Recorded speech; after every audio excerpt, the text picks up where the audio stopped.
O que diz o teu lance? É engraçado.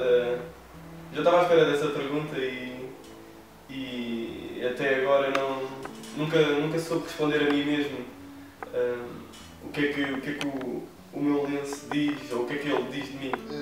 O meu lenço diz muito e pouca coisa.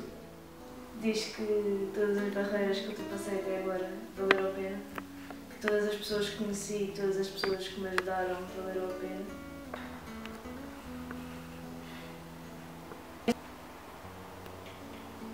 Diz que nada é impossível. Para mim, este lenço é uma das maiores vitórias da minha vida. Também não diz só aquilo que eu fui e aquilo que eu sou agora, mas também aquilo que eu quero ser.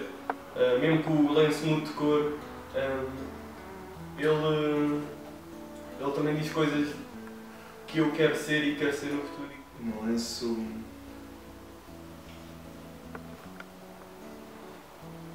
diz que houve muito trabalho envolvido. Após 14 anos de escotismo, é um somatório dos caminhos que fui percorrendo até hoje. E sem dúvida este tipo de experiências são um cenário de minha riqueza. O meu lenço diz-me, mostra um pouco de mim,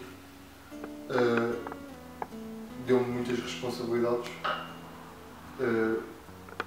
fez com que crescesse, mostra que sou uma pessoa muito mais responsável. Mostrou também os duros obstáculos por que eu tive de passar e chegar a ser não só o escoteiro, mas a pessoa que eu sou. Um aglomerar de experiências, um culminar dos anos de escotismo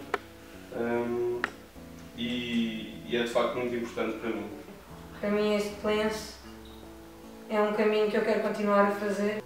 E todos os risos que pus e todos os risos que me puseram valeram a pena. Diz que o escotismo vale a pena. E este lenço acho que prova isso mesmo. Tudo o que tenho vivido até hoje e o que espero.